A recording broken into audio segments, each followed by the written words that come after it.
Rev it up and welcome to Cars Yeah, show number 1841. Today we're playing with Hot Wheels.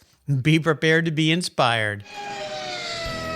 This is Cars Yeah, where you'll enjoy interviews with inspiring automotive enthusiasts. Mark Green is here to provide you with a fuel injection of automotive inspiration. So get in, sit down, buckle up, and get ready for a wild ride here on Cars Yeah.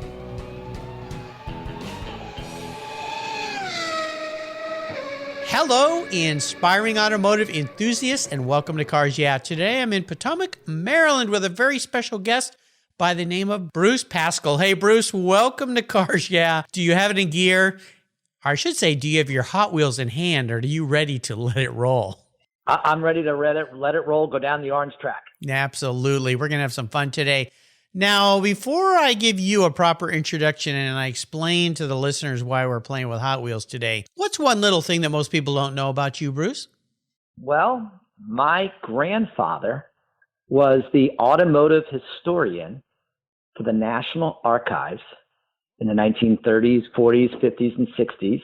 Oh my and gosh. was the foremost authority on the history of what he called it, the foremost authority of the horseless carriage during his entire lifetime. Well, boy, those are some genes. 3 generations down, and here I am. Yeah, that's fascinating. Oh my gosh. Well, the stories, and what he saw and the history, my gosh, that's pretty darn cool. In the 1940s, my grandfather thought the automobile will be the revolutionary of the world, that it will just change the world, the transportation, especially the transition from, the early riding horses to what he envisioned in his lifetime. Yeah. Imagine he saw, from the Model T Ford all the way up to the 1960s, 1 mile long Cadillacs. So he saw a good portion of that in his lifetime. Well, he was right. When you think about different things over the course of mankind, the automobile really did, in my opinion, make one of the biggest impacts, because I've said this before. You think about the fact that people can be mobile and things can be mobile. It wasn't too long ago that, let's take food, for instance. Food, you could only get food that was fresh from the areas around you because they couldn't transport it fast enough or keep it cool so that you could have things from far away. Now, I've said this on my show before. This morning I had blueberries from Peru. I had bananas from Madagascar. Who knows where they're from? Wow. For lunch I might have eaten something that came from Mexico or from the East Coast, or maybe it was fished out of the sea and got here. And the fact that all these things eventually end up on wheels and end up at your front door or at your grocery store. And now, of course, especially with COVID, the things that get delivered to us today. I live in a cul-de-sac of 9 houses. I see probably at least 3 Amazon Prime vehicles a day, 2 FedEx, 3 UPS, a mail truck every day on my little street, rolling on wheels. Your grandfather was right. Yep, absolutely. And his focus was even the social aspects of it. Oh, gosh. That, how it's amazing. And as you know, today, he wouldn't believe the number of car shows, the Monterey's, the Barrett-Jackson auto auctions. Yeah. I mean, it's exploded. And he was an early collector of items related to automobilia. Yeah. And, I like to say he was, 5 decades ahead of his time. Well, no doubt proud of you, and he would have never believed that this family member of his has a pretty darn special collection of Hot Wheels. Let me give Bruce an introduction here, and we're going to dive into what Bruce is up to. Sounds like I said he's got good genes in his family, and he's carrying on this tradition here. Bruce Pascal has a collection of over 4,000 Hot Wheels cars, including many very rare prototypes. He followed the advice that he shares with clients in his commercial real estate business, of which he's been a veteran practicing for 32 plus years, and he created a 1970s Hot Wheel themed home office. It would have been appropriate for the president of Mattel back in the day. Bruce has the holy grail of Hot Wheels. It's a rare pink Beach Bomb #1 prototype. Only 2 of these exist in the world that we know of, and he's got the best example. He was featured on the History Channel's Pawn Stars TV show and in other media as well. If you follow Hot Wheels, you know about this vehicle and you know about this guy. In addition to his cars, his collection includes rare and original artwork by famed Hot Wheels freelance graphic designer Otto Cooney, packaging, advertising, displays, games, and much, much more. We'll be back in just a minute to talk with Bruce and play with our Hot Wheels, but first a word from our valued sponsor, so give them a listen, and we will be right back. Get the orange track ready.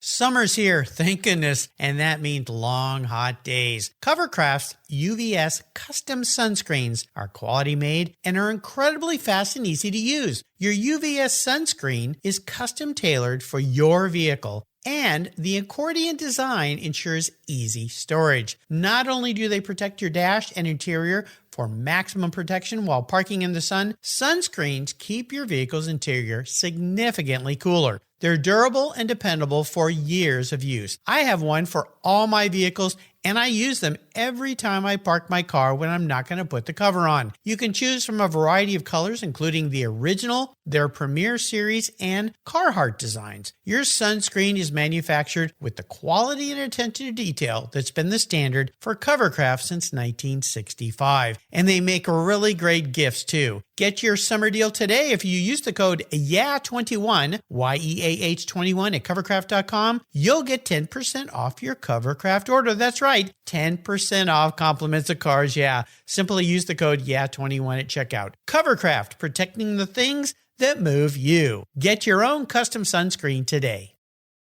Last year, I changed my collector car coverage to American Collectors Insurance. That's who now protects my Porsche Turbo, the one I call my Orange Crush. But did you know they also insure your valuable collections of automobilia and other collectibles? If you're like me, you've invested in a lot of cool collectibles over the years. Those items are valuable, and if you were to lose them in a theft or a fire, well, try to get your normal homeowner's insurance to pay you what they're worth. Good luck with that. American Collectors Insurance provides you with assurance and confidence that your collectibles are fully covered. They insure a lot of items, including automobilia, wine, baseball cards, books, figurines, die-cast models, model trains, glassware, sports memorabilia, toys, and a whole lot more. American Collectors Insurance, they've been protecting us enthusiasts since 1976. They provide you with an agreed value insurance policy backed by a long history of taking care of their clients. Give them a call today for your personal agreed value quote at 866-ACI-YEAH. That's 866-224-9324. Tell them you're a friend of mine, Mark Green's here at Cars Yeah, American Collectors Insurance. Classic car insurance designed by collectors for collectors. Automotive enthusiasts just like you and me. That's American Collectors Insurance. All right, Bruce, we're back. So let's dive a little deeper into the corner, or in this case, maybe bank the orange track a little bit steeper, get those cars going. I want you to talk about your life a little bit here and why this passion, we heard a little bit about it with your relative there, but this passion you have for Hot Wheels, how this thing kind of took off, and oh my gosh, it's gotten out of hand, hasn't it? It certainly has. And it all goes back to 1968. The year Hot Wheels were introduced. And little Bruce Pascal, growing up in suburban Washington, D.C., was 7 years old. And I had a couple Matchbox before that, which, as you know, barely moved with their steel axles. And out came the Hot Wheels. And, of course, I grew up in a house with two brothers. So we had the orange track, we had the cars, we had our neighbors. It's very hard to describe the phenomenon and success of Hot Wheels in 1968. But just imagine within a year, as you drove down every gas station, there were signs hanging out gas stations, fill up with 8 gallons at every Shell, we'll give you a free Hot Wheel. They were advertised on Dole Juice. They had club kits you could send away $1. I would say the closest thing the modern era saw was the initial excitement of Beanie Babies. Oh, yeah. But that faded and went away. And Hot Wheels is going strong 52 years later. So in 1999, my mom called me up and she said, I'm cleaning out the house. I found a cigar box. Come home and take it. And I picked up the box, and I happened to be with a buddy of mine that day. And I opened it up, and there were the leftover Hot Wheels from my childhood. I was 38 years old, and there's just something that sparkled about these special cars. The Spectra Flame paint colors and pinks and greens and golds and browns, the size of the car. I mean, you can literally hold this 68 Camaro in your hand. And immediately my buddy said, I'll give you $200 for this. I go, what are you talking about? Yeah. He goes, I collect those. I go, seriously? He goes, yeah. So I said, nah, I think I'll keep them. And the next day I woke up and I said, this could be an interesting hobby. I've always collected something in my lifetime. I collected Tucker Automobilia memorabilia at one time, presidential posters for running for offices. You name it, I collected it. Buttons, stamps, coins. And I said, this is something that I actually have an attachment to. And within a couple months, I started running ads in the newspaper saying, do you have your old Hot Wheels from your childhood? And I was buying Hot Wheels left and right, and probably got up to over 2,000 cars within the first 6 months. Oh my gosh. And that's how I got started.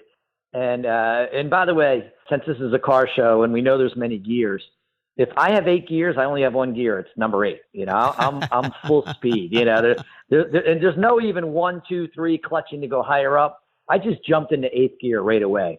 Started reading books and getting educated on the hobby, joining the social chat lines, and it changed my life.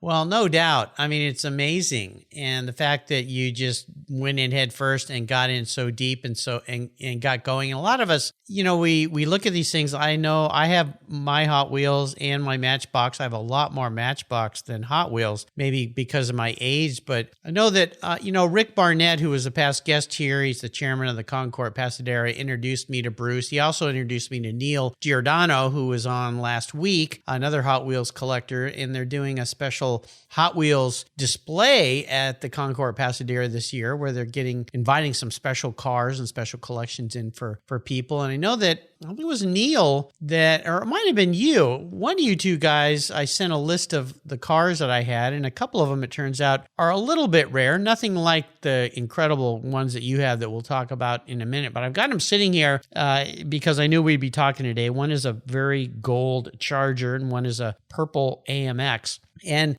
you're right. These things, when I look at them now, and I still have the first Matchbox my dad bought me, which was a red Jaguar Coupe. Yep. That I remember the day he bought it. He had just bought a 49M GTC. We went to the hardware store and he said, hey, would you like one of these? And I think it was $quarter at the time. And then when Hot Wheels came out, I was, 68, I would have been about 10. So I got into collecting them, and then I kind of outgrew them a little bit, but I still have a lot of them. And it turns out that some of these cars are worth a few bucks, which is kind of surprising to me because they made so many. So let's talk about special cars. And I mentioned one in particular I know everybody wants to hear about, and that is this Beach Bomb, this pink one. Tell me about that. How did you come to acquire that, and what makes it so unique? Great question. When I was growing up and I collected coins, one day I read about an auction for an 1804 silver dollar, which is the holy grail silver dollars. So I ran downstairs to my dad and I said, Dad, you should buy this coin. He goes, well, how much is it? And I said, I think they said $100,000. My dad gave me a look and like, go back and eat the rest of your Pop-Tarts. Okay. Yeah. Then years later, there was an upside down stamp, which is one of the rarest stamps. And I said, Dad, we should buy this. How much is that? They said $200,000. And he said, go eat the other half of the Pop-Tart. Yeah. And all my life, I recognized as a collector that every hobby has a holy grail. You know, it's like the baseball card has a holy grail, cars have the super Ferraris, and the artwork has the Picassos. And I picked up the newspaper one day, and it was an article that said the rarest Hot Wheel in the world just sold for $72,000. The owner, a guy named Chris, went out and bought a Dodge Viper. And I went home and told my wife, I said, you know what? I wish I had bought in that car because it's not $1 million. I can afford it. I could have done it. I'm so upset I didn't get it. And then a month later, another newspaper ran the same article with a small comment at the end. The deal has not been concluded yet. So I said, how do you find a guy with a name, Chris Marshall? There's probably like 20,000 of them in the United States. Yeah. So I called the author of the newspaper article. He said, look, I'm not allowed to put you in touch directly, but I'll give him a call. What's your interest? And I said, I'm highly interested in buying this car. And then Chris and I contacted each other. We did 2 months of negotiations back and forth. And he flew into Washington, D.C., and I bought that car. Wow. And that truly was a milestone day in my lifetime of collecting Hot Wheels, because I never recognized all of the accoutrements that come with owning a holy grail of a hobby. And that included being invited to the Peterson Museum to display my car there as a centerpiece of their Hot Wheels exhibit, and being invited to meet Richard Petty for a dinner one night, being a guest of Mattel to watch the Indy 500, the opportunity to buy one of the special Hot Wheels, special Camaros that ran the track, which I bought.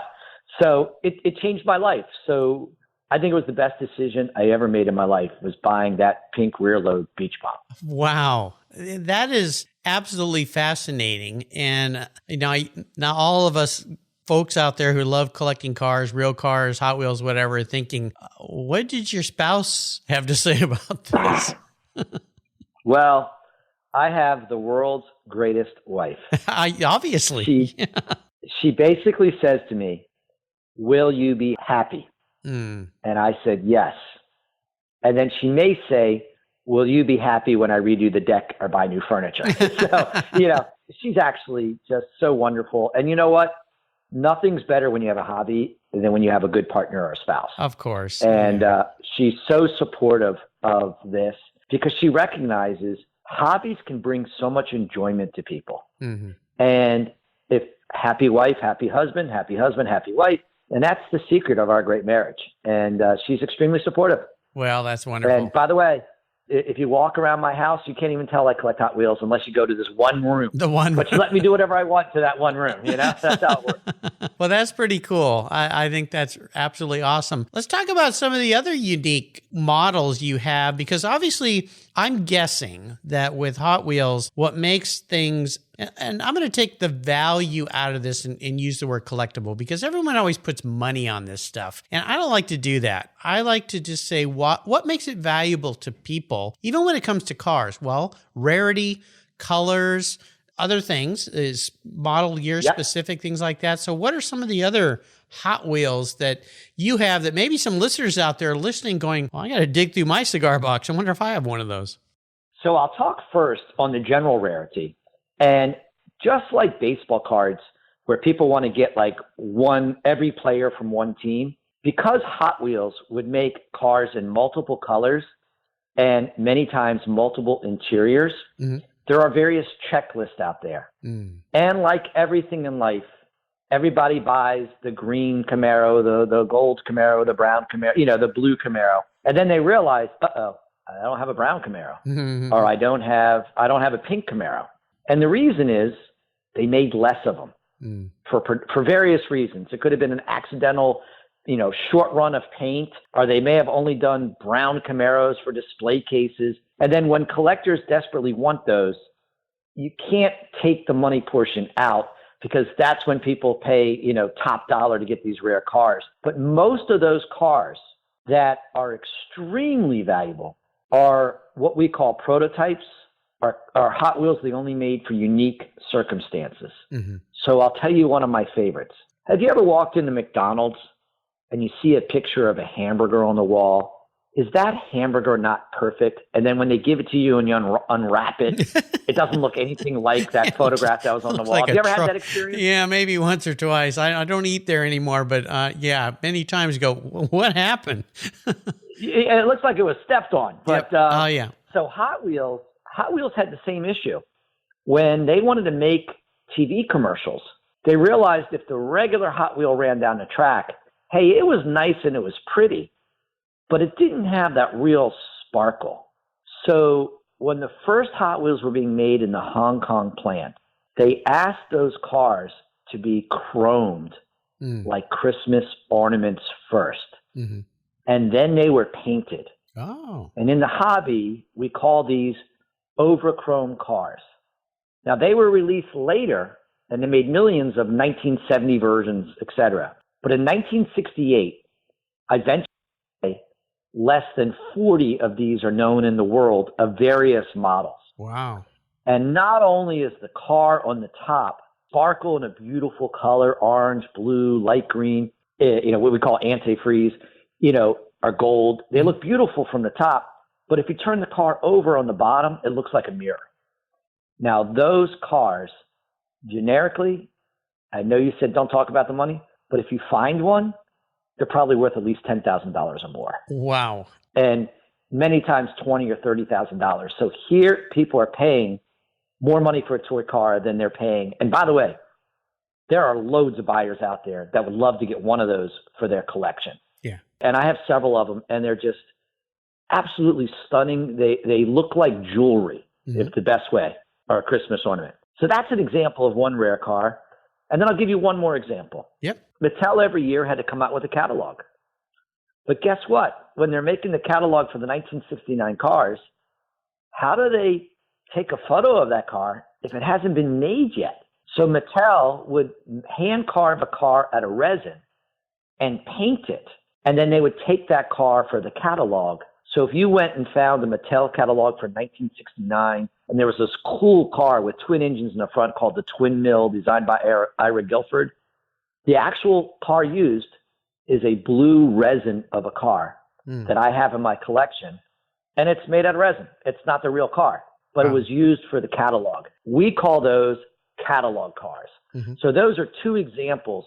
And interestingly enough, if you study baseball cards, the rarest baseball card's called Honus Wagner, and it's so valuable because there were cigarette cards, and he didn't want to be associated with cigarettes. So they have stories. So Hot Wheels, very similar. The most valuable cars are cars that have unique stories attached to them. You think about Jay Leno, one of the things his rule is if he buys a car, it has to have a story attached to it. That's what makes it special. Absolutely. And it has to drive. Yeah, of course. Yeah. And it's that way for us. Well, it's fascinating. We're going to take a short break here. We come back. I'm going to talk a little bit about how do people listening start to learn more about this if they want to get into the hobby, or if they have some cars and they don't want to just give them away. They might be worth something, or maybe there's a collector that might want those. So sit tight and we'll be right back. We're talking Hot Wheel cars with Bruce Pascal today. What fun. We'll be right back. What began as a charitable car show has grown into the world's greatest collector car auctions, raising over $133 million for charitable organizations to date. For nearly 50 years, automotive enthusiasts from all over the world have enjoyed the Barrett-Jackson collector car auctions, and I'm a huge fan. Regarded as the barometer of the collector car industry, their auctions are world-class lifestyle events where thousands of the world's most sought-after, unique, and valuable automobiles cross the block in front of a global audience, in person, on TV, or streamed online. Barrett-Jackson produces the world's greatest collector car auctions in Scottsdale, Arizona, Palm Beach, Florida, Las Vegas, Nevada, and new for 2021, Houston, Texas. The excitement of Barrett-Jackson auctions is contagious, and a unique experience is not to be missed. And coming soon, something new for you Cars Yeah listeners. I'll be teaming up with Craig Jackson on the first ever Barrett-Jackson podcast, coming to your mobile devices every week.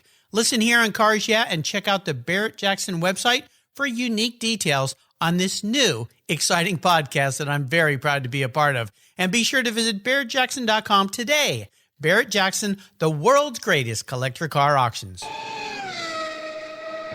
If people are now wanting to go look through their collection or call mom and say, hey, could you go up in the attic and so forth, are there places that people can go to learn more about what they have if they want to start collecting, or if they want to sell the cars that they have so they get a fair price?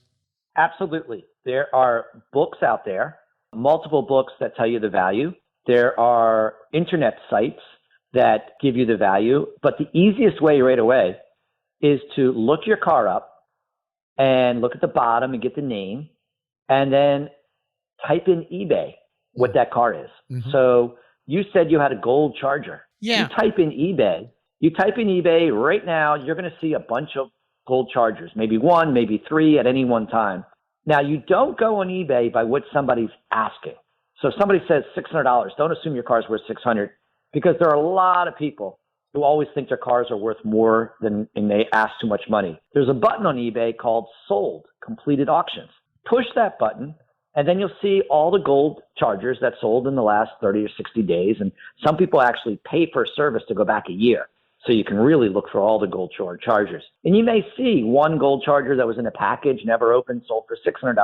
One like yours in good shape may sell for $200. Mm-hmm. And that's how you can start learning about the value. Hot Wheels has its own wiki service. You can Google Hot Wheels wiki, Dodge Charger, the custom Charger.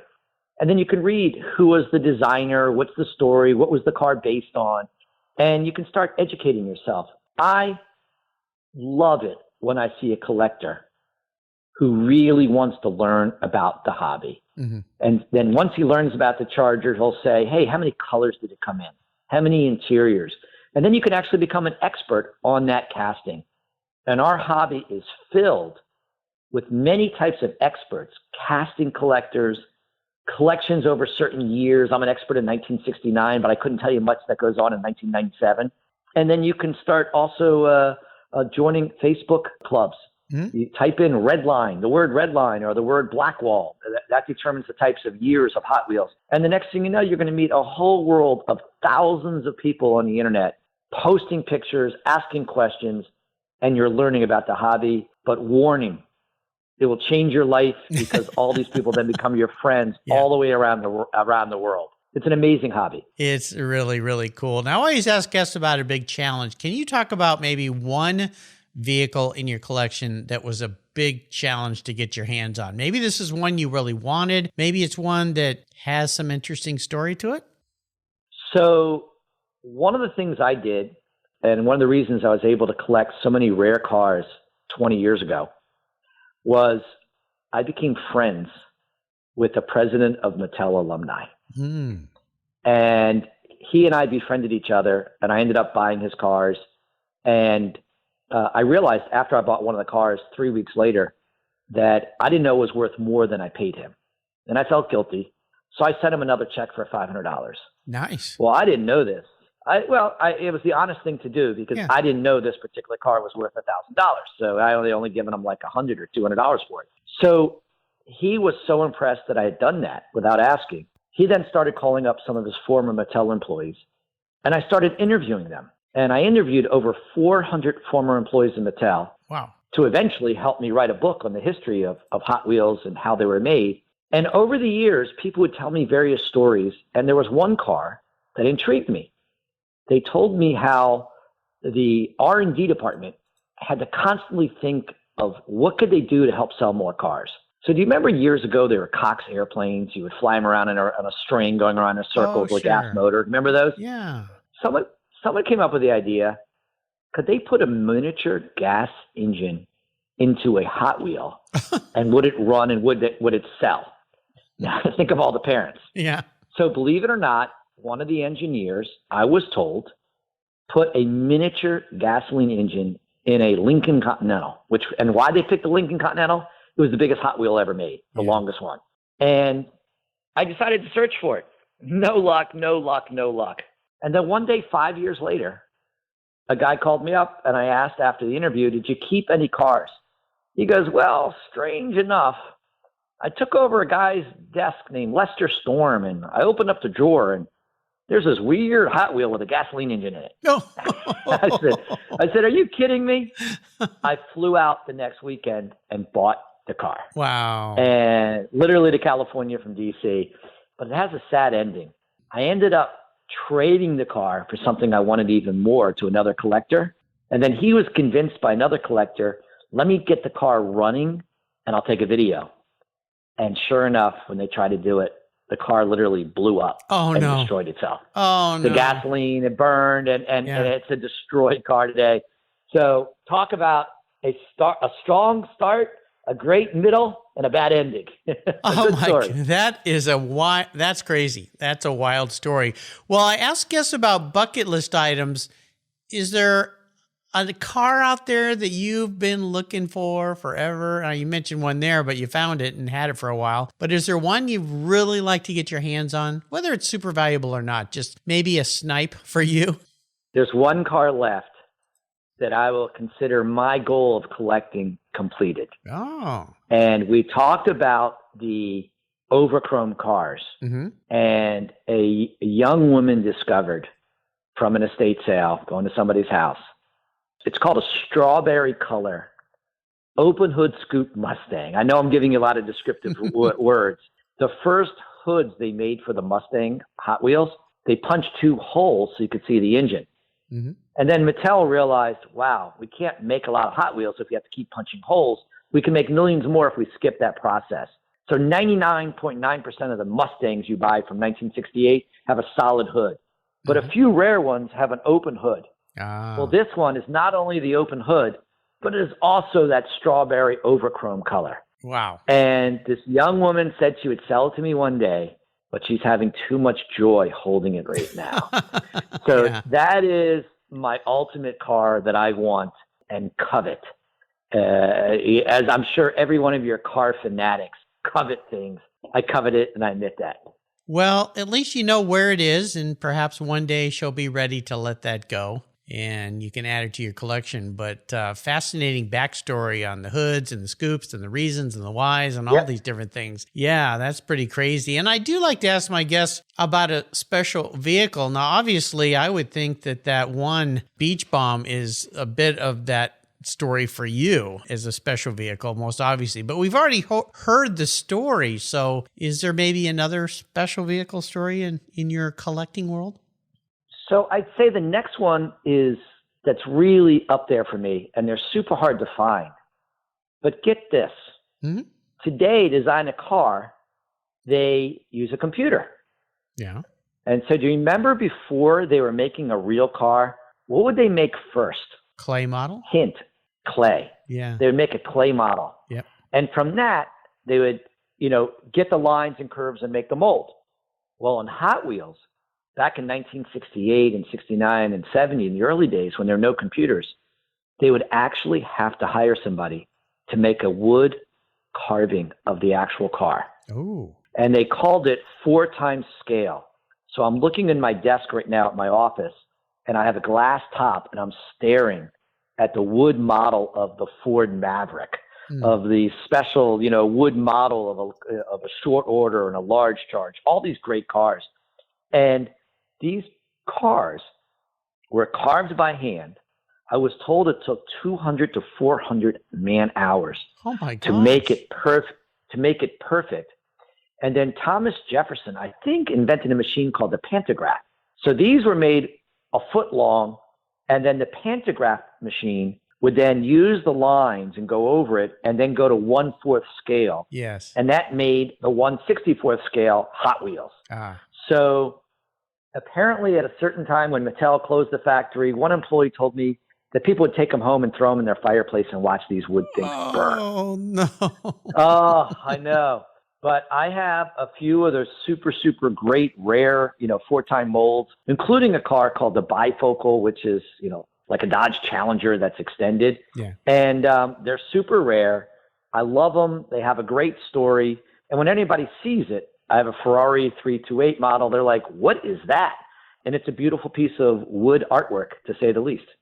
So magnificent. Yeah, when you think of it, it's kind of like the old Disney cells that were just thrown in the trash that are highly collectible now, that some people were digging out of the back lot of Disney going, these are kind of cool, that they just tossed. So I had no idea that they did those old wood carvings. Now, I asked my guests this very unique question, and that is I try to get in their head a little bit. If you were manifest as a vehicle, what would you be and why? And this isn't what you want to be. This is your personality. Let's take it to the Hot Wheels level. So if you had to pick one Hot Wheels model that displays what you are, who you are, your personality, you're very much a go-getter, hard driver, you jump in head first, which one would it be and why? That's a great question. Easier to pick for a real car. Of course. For a Hot Wheel, I would probably say the Twin Mill. In 1968, all the Hot Wheels made were based on real cars or show cars that had made the circuit. And then in 1969, they tasked Ira Guilford to design a car from scratch. Now, is that amazing? But a lot of the designers were former car designers. Harry Bradley came from Chevrolet and designed the first Hot Wheels. So Ira Guilford came up with this car. It's kind of hard to describe, but it's wedge shape. It's beautiful. It's almost like an elongated Tesla, but it has a airplane style cockpit that literally opens up and then closes, although the real Hot Wheel didn't open up.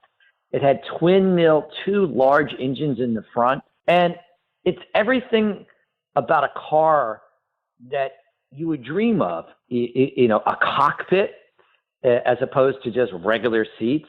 Yeah. Strong horsepower with these, 1,000 plus horsepower engines. And then at the same time, I like to say, like a Maserati, it had a beautiful design that was aerodynamic. So to me, that has everything. It has beauty, fun, and power, all 3 together. Of course, I'm not that beautiful or powerful, and I'm certainly not a jet fighter.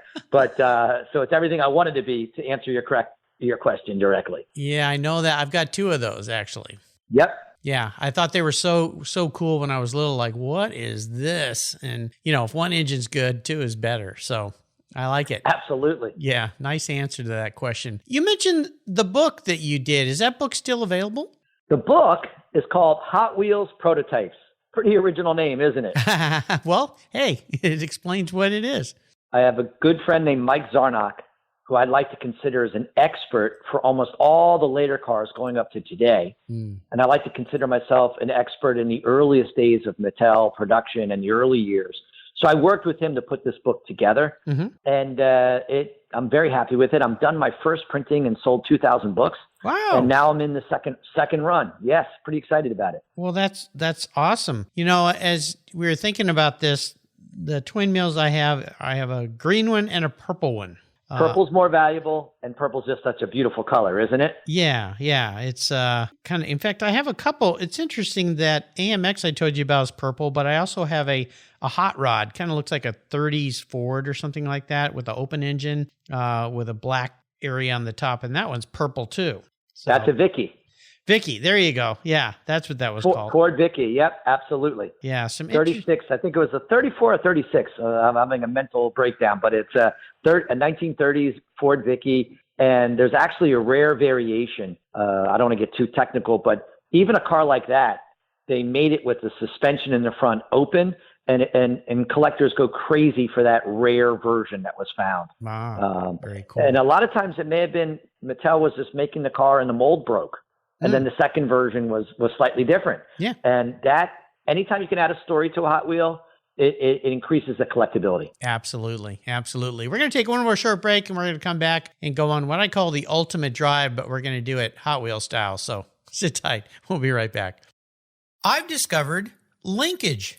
It's a new quarterly publication and website that covers the automotive market, driving, restoring, collecting, and discovering your passion for motor vehicles. Linkage is about experiences, opinions, and values. Linkage is an actual informed, reasoned opinion based on first-hand experiences. A talented Linkage team covers the automotive world, the people who share your passion and mine, smart, considered, rational, and experienced opinions, ones you can learn from and grow. That includes our passion that drives auctions and the collector car market. So come with me and join us on this journey. And be sure to use the code CARSYEAH when you subscribe, and they'll give you $10 off. Boom! Linkage, geared for the automotive life. Subscribe today at linkagemag.com. Did you know that less than 3% of all automotive technicians in the United States are women? You may not be surprised, but you should be concerned because our country is facing a massive technician shortage right now. Skilled, qualified techs are in high demand, and we need young women and men to consider these careers as a viable path to a fulfilling life. I've interviewed hundreds of women in the automotive sector here on Cars Yeah, and I know that women make great techs. That's why I support the nonprofit TechForce Foundation and its Women Techs Rock initiative to ensure women see themselves in the profession, the industry, and the workforce. Learn more at techforce.org today. So we're back. So the way I do this ultimate drive is I ask people to pick the vehicle, who they're going to be with, where they're going to be driving. Now, since we're talking Hot Wheels today, we'll put the Hot Wheels spin on this thing. So let's say I was going to come over and we're going to play with some Hot Wheel cars, okay? So which two cars would you pick? We'll set up the orange tracks all through your house. Your wife might be out shopping, so she won't know. We'll have these tracks running all through your house. What are the two vehicles you're going to pick for us to have some fun? Obviously, old Hot Wheels. They got to be some old, fun Hot Wheels. And I'm over there visiting with you today. So what are you going to pick for us to play with? Well, I'm going to pick two cars. Yeah. One, of course, is the 68 Camaro, one of the most iconic, well-known design cars in the world. And it's a beautiful Hot Wheel. And the second one I'm going to pick, it's a lesser-known car, and it's called the Noodle Head. The Noodle Head? Yep. It has all these chrome exhaust pipes on the top. Ah. Now, why am I going to pick that car? I'm going to tell you a little secret. Okay. It's the heaviest Hot Wheel ever made, and it wins every race. Every race.